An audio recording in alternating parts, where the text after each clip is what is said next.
Financial markets పై పట్టు సాధించాలనుకునే వాళ్ళు Revanth conduct చేసే వెబినార్ కోసం ఈ నెంబర్ కి కాల్ చేయండి.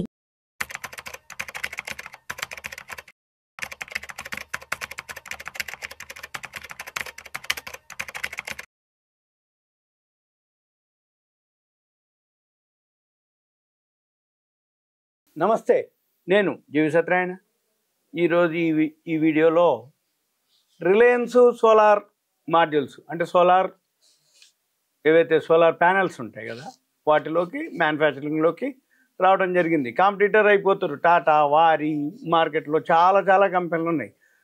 ప్రభుత్వం సెంట్రల్ గవర్నమెంట్ ఏదైతే ఉందో సోలార్ ప్యానెల్స్ సోలారు ఎప్పుడైతే 200 యూనిట్లు అంటే స్టేట్ గవర్నమెంట్ వాళ్ళు 200 యూనిట్లు ఉచిత విద్యుత్ అని అన్నప్పుడు సెంట్రల్ గవర్నమెంట్ సోలార్ ప్యానెల్స్ 300 యూనిట్ల వరకు అంటే సోలార్ ప్యానెల్స్ పెడతారు మన ఇంట్లో.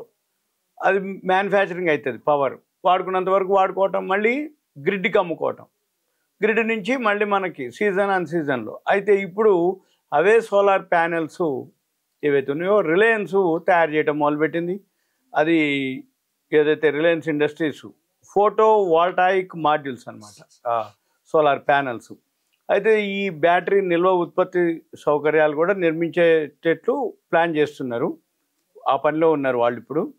ఇప్పుడు మనము ఇక ఏదైతే రిలయన్స్ గ్రూప్ నుంచి ఏం చేసినా రిలయన్స్ అనేది ఒక సంచలనం అనమాట.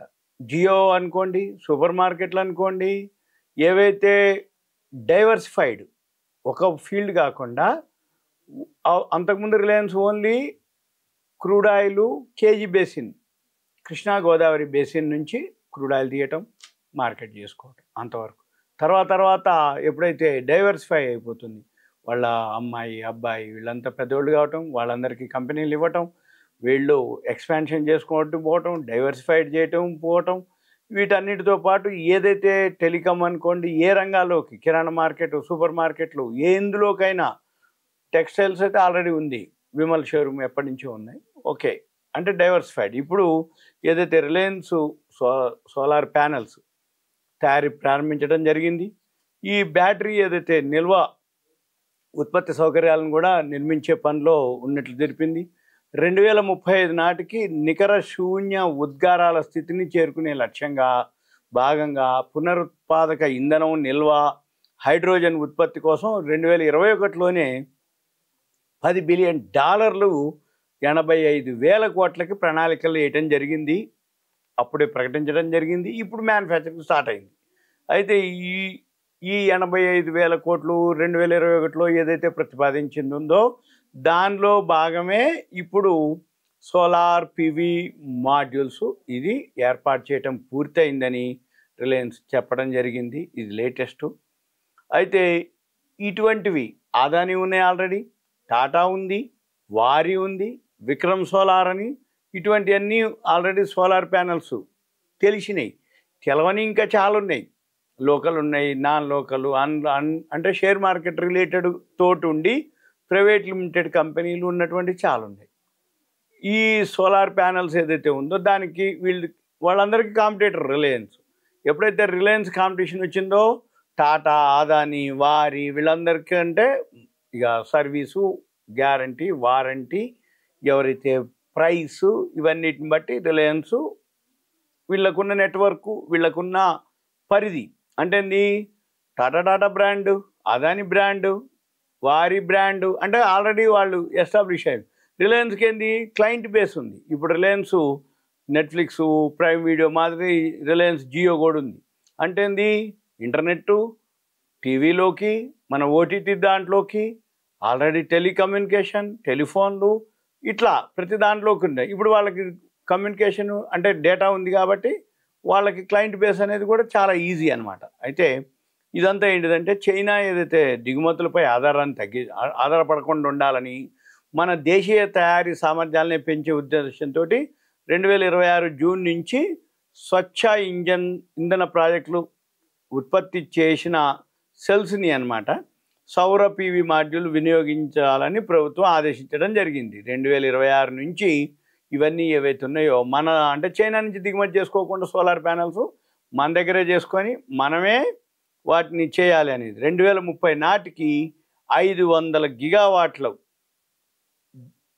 అంటే పునరుత్పాదక ఇంధన సామర్థ్య లక్ష్యాన్ని అంటే మన వాళ్ళే సోలార్ ప్యానల్స్ తయారు చేయడానికి సహాయపడుతుంది అనేది అనమాట. అయితే గుజరాత్లోని జామ్నగర్లో 5,000 ఎకరాల స్థలంలో రిలయన్స్ గిగా ఫ్యాక్టరీని నిర్మిస్తుంది. అయితే ఈ దాంట్లో సోలారు ప్యానల్స్, బ్యాటరీలు, హైడ్రోజన్ ఎలక్ట్రోలైజరు, ఫ్యూయల్ సెల్స్ ఇవన్నీ కూడా ఉత్పత్తి చేస్తుంది. అయితే ఈ సోలార్ ప్యానల్స్ ఏవైతున్నాయో, సోలార్ ప్యానల్స్ అంటే ఉంది సూర్యరశ్మిని తీసుకొని వోల్టాయిక్ ప్రభావంతో ఇవి పవర్లోకి మారటం, పవర్ యూజ్ చేసుకోవటం, ఎక్స్ట్రా ఉన్నది గ్రిడ్కి పోవటం. ఇప్పుడు ప్రస్తుతం ఏడాదికి 10 గిగావాట్ల సామర్థ్యం ఉంది. వీలైనంత త్వరగా దీన్ని 20 గిగావాట్లకి చేరుకుంటుందని రిలయన్స్ ముఖ్య అధికారి వి శ్రీకాంత్ వెంకటాచారి ఇన్వెస్టర్స్ మీట్లో చెప్పడం జరిగింది.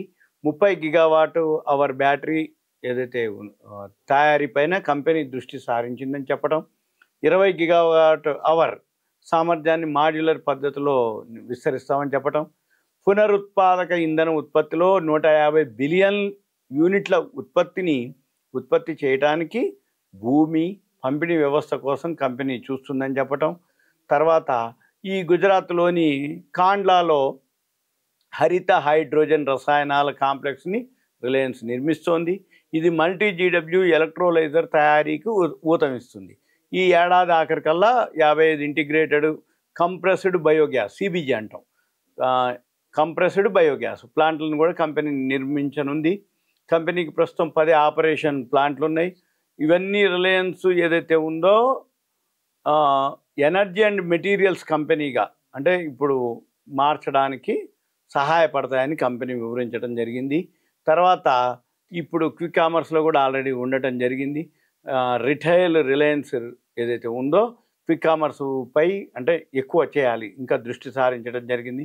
కొత్త ప్రాంతాలు, కొత్త సేవలు చేయాలని, సరుకులు ఏవైతే మనం కిరాణా ఉన్నాయో సాధ్యమైనంత వేగంగా వినియోగదారులకి అందించే ఉపయోగపడే డార్క్ స్టోర్లు అంటారు అనమాట, అవి ప్రారంభించడానికి సన్నాహాలు చేస్తుంది.